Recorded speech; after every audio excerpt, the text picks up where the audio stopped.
إن الحمد لله نحمده ونستعينه ونستغفره ونعوذ بالله من شرور أنفسنا ومن سيئات أعمالنا من يهده الله فلا مضل له ومن يضلل فلا هادي له وأشهد أن لا إله إلا الله وحده لا شريك له وأشهد أن محمدا عبده ورسوله. أعوذ بالله من الشيطان الرجيم. يا أيها الذين آمنوا اتقوا الله حق تقاته ولا تموتن إلا وأنتم مسلمون. يا أيها الناس اتقوا ربكم الذي خلقكم من نفس واحدة وخلق منها زوجها وبث منهما رجالا كثيرا ونساء واتقوا الله الذي تساءلون به والأرحام إن الله كان عليكم رقيبا. يا أيها الذين آمنوا اتقوا الله وقولوا قولا سديدا يصلح لكم أعمالكم ويغفر لكم ذنوبكم ومن يطع الله ورسوله فقد فاز فوزا عظيما. أما بعد فإن أحسن الكلام كلام الله وخير الهدي هدي محمد صلى الله عليه وسلم وشر الأمور محدثاتها وكل محدثة بدعة وكل بدعة ضلالة وكل ضلالة في النار. أوصيكم ونفسي بتقوى الله سبحانه وتعالى ومراقبته في السر والعلن فإن الله سبحانه وتعالى رأس الأمر كله. Dear brothers and sisters, Insha'Allah Rabbil Alameen, may Allah make us among those who listen and follow the best, among those who reflect on the verses and the ayat of Allah subhanahu wa ta'ala. About 40 years before the time of the Prophet, there's an incident that happened in Yemen. And one time the Prophet was sitting with the Sahaba and he started describing to them this incident to learn from it. The incident involved a king, a magician, a monk. But the heroine of the story was a boy, a young boy. This king, similar to other kings during that time, claimed to be God and wanted to be worshipped. So one of the things that they did at that time, which is very similar to what happens these days, he brought a magician, aka media these days. The magician did everything to make it look like this is a god, and the people believed him. Now what happens? Time goes by, people get older, the magician got older. So he went to the king and he told him, I need someone young to teach him the secret of what I do for your reign to continue. The king decided to find a young boy that will take on this responsibility. He was able to find a young intelligent kid around 15 years of age that will take this on. This child started going to the magician, learning everything that he's doing, teaching him day by day, day in and day out. Parallel to this, a little before this, this king oppressed everybody in this city. Everybody that was there, for one reason. He wanted to make sure that nobody worships anything except him. No one was left except one monk that was trying to teach this to people. He taught it to a few people, and word started spreading around.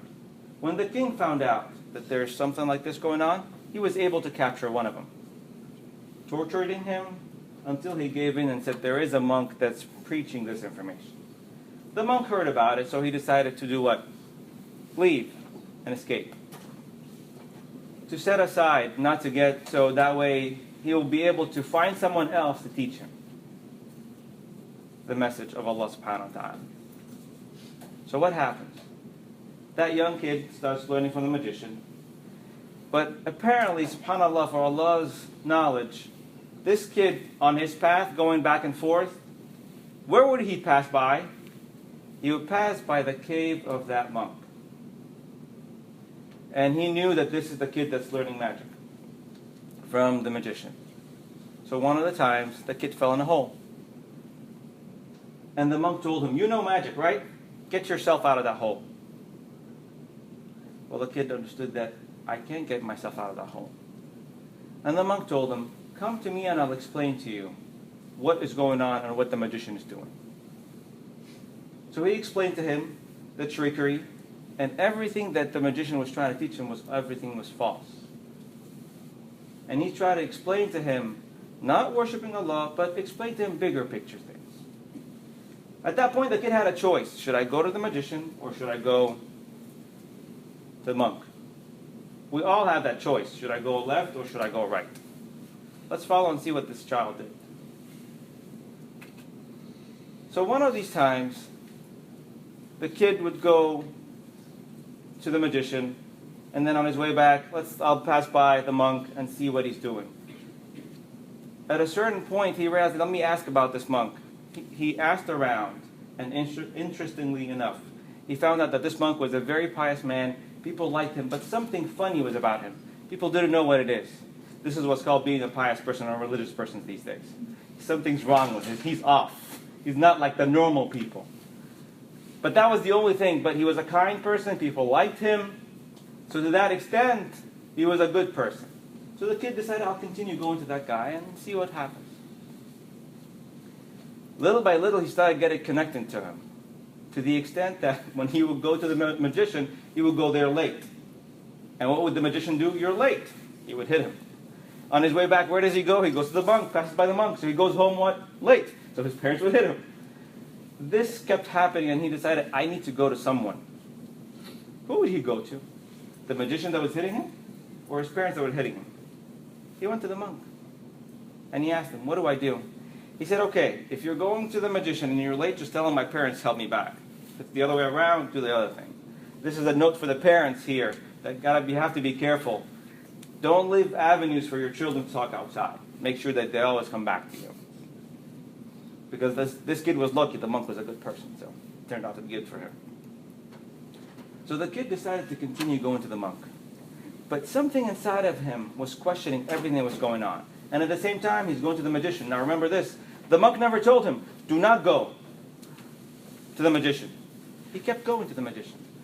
Until one day, he was passing by in the area and he heard people screaming. He doesn't know what's going on. He found out that there was a well and there was a lion in front of that well, and the people in this area wanted to get water and they couldn't get water because of that lion. So he said, now is the time for me to find out what I'm doing right or wrong. He said, I'll hold this stone, and if the monk is correct, this stone will kill this lion in the name of Allah. And if it's not, then the magician is right. He threw the stone, killed the lion. He realized at that point that the monk was right and that there is a God. He went rushing to the monk very happy that he did this. That time the monk told him, you are better than me. And why is he better than the monk? Because he's within the people. He's practically applying what he has learned.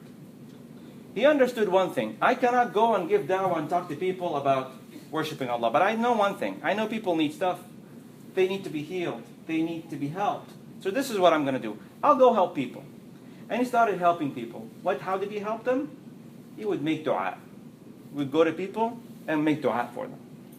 If anybody's sick, they will get healed. So what happens? Spreads like wildfire. Everybody knows about this young kid that is able to heal people. Who hears about this? One of the king's right men. He was blind. And of course, what was the king? He was God. I'm sure he asked him numerous times, bring me my sight back, but he couldn't.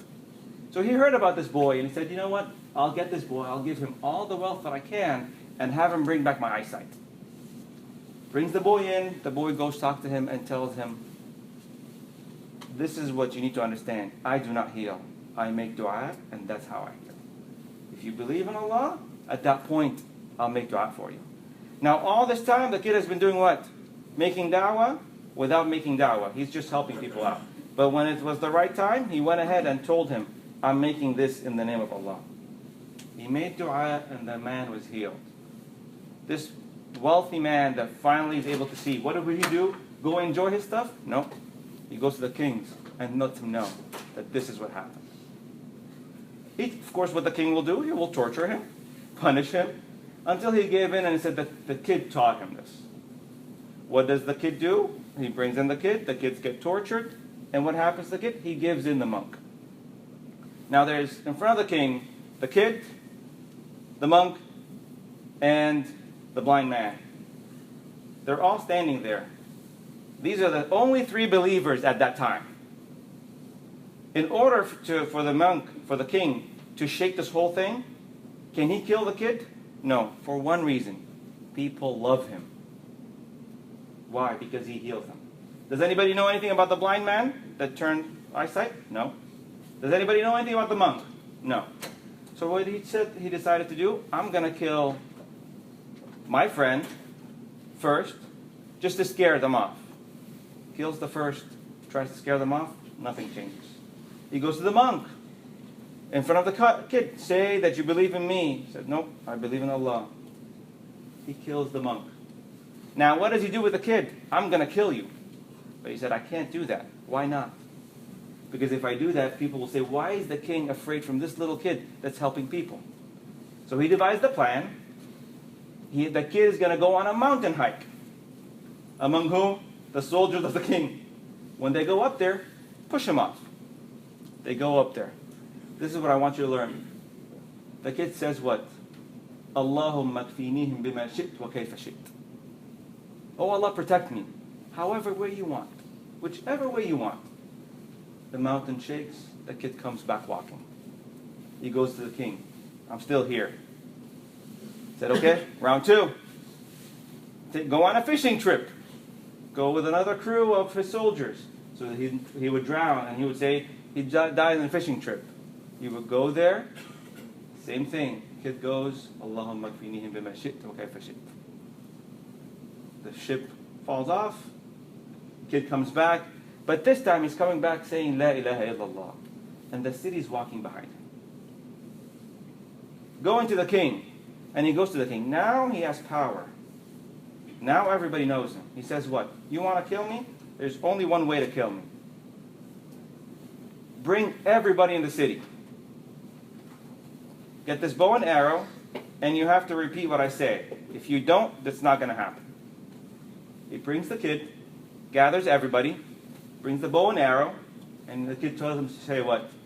Bismillah Rabbil Ghulam. In the name of Allah, the Lord of the boy. And he shoots the arrow. And the kid dies.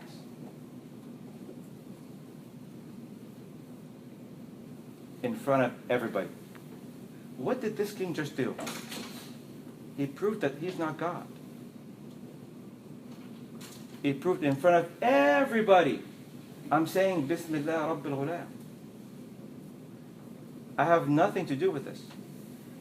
The people first, his mom rushes to him, and they start people around because they know this kid has something special. They started saying La ilaha illallah, and this entire city believed. Now the king is upset about what happened. What would he do? He said, okay, make ditches and start throwing people in fire and killing them. At the end of it, these people died. And the king was tortured until he died. The neighboring country found out about what he did. They came in and took over what happened. SubhanAllah, it's a long story, but it's very important. Because a lot of it is happening today. In the second part of the khutbah, inshallah, Rabbil Alameen, I'll talk briefly about how we can apply this and put it into practical application. May Allah bless you and me with the ability to implement the Holy Quran and the Sunnah of the Prophet sallallahu alayhi wa sallam. Astaghfirullah wa ad'uhu wa antum muqinuna bil ijabah.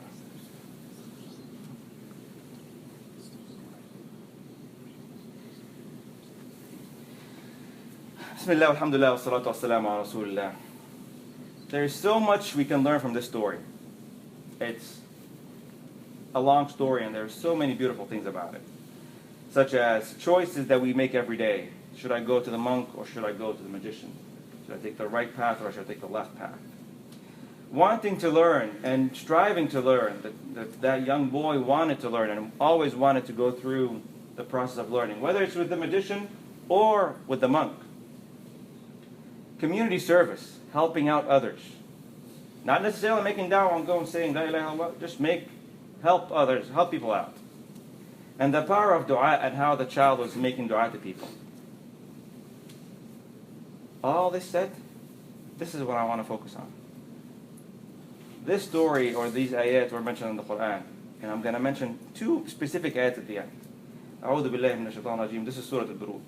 والسماء ذات البروج واليوم الموعود وشاهد ومشهود قتل أصحاب الأخدود النار ذات الوقود إذ هم عليها قعود وهم على ما يفعلون بالمؤمنين شهود وما نقموا منهم إلا أن يؤمنوا بالله العزيز الحميد الذي له ملك السماوات والأرض والله على كل شيء شهيد. These verses talk about السماء ذات البروج, about the skies, about the Yawm Ma'ud, and talks about the people of Ukhdud. And it describes few things about them, which is the story that I mentioned in the first part of the khutbah. What are the following ayat saying? إن الذين فتنوا المؤمنين والمؤمنات ثم لم يتوبوا فلهم عذاب جهنم ولهم عذاب الحريق. The people that give fitna and torture believers, لهم عذاب جهنم وعذاب الحريق. Now fitna, in here it's used as punishment and torture, and they were throwing them in the fire, right? But fitna also comes from fitan, from distracting people, from taking them away from the path of Allah subhanahu wa ta'ala. لهم عذاب جهنم ولهم عذاب الحريق. And the next thing I want to talk about, إن الذين آمنوا وعملوا الصالحات, those who believe and have and make good deeds. لهم جنات تجري من تحتها الأنهار. To summarize, after all what I mentioned, the focus is on what? Do not be among the people that make fitna to others and torture others, whether it's verbal, by actions, by anything we do. That's one. Two, participate in community service. You want to make da'wah? Participate in community service. Help people out. Guide people. You don't have to say, I'm a Muslim, I do this, that, and the other. But with our actions, the kid didn't say anything. It's his actions that made it clear to others he's doing something right. He is on the right path. We're going to believe him just by his actions. Before he uttered shahada, it was his actions. Now, how are our actions? Each one of us have to look into that and decide for themselves. قل يا عبادي الذين أسرفوا على أنفسهم لا تقنطوا من رحمة الله إن الله سبحانه وتعالى يغفر الذنوب جميعا إنه هو الغفور الرحيم اللهم لك قلت وقولك الحق إن الله وملائكته يصلون على النبي يا أيها الذين آمنوا صلوا وسلموا عليه تسليما اللهم صل وسلم وبارك على محمد وعلى آله وصحبه وسلم اللهم اهدنا فيمن هديت وعافنا فيمن عافيت وتولنا فيمن توليت وبارك لنا فيما أعطيت وقنا واصرف عنا شر ما قضيت فإنك تقضي ولا يقضى عليك اللهم ارحمنا فإنك بنا راحم لا تعذبنا فإنك علينا قادر اللهم اهدنا واهد بنا واهد على يدينا واجعلنا من المهديين اللهم ارحم أمواتنا وأموات المسلمين واغفر لنا والمسلمين والمسلمات اللهم اهدنا واهد بنا واهد على يدينا واجعلنا من المهديين وآخر دعواهم الحمد لله رب العالمين وصلى الله على سيدنا محمد وعلى صحبه وسلم.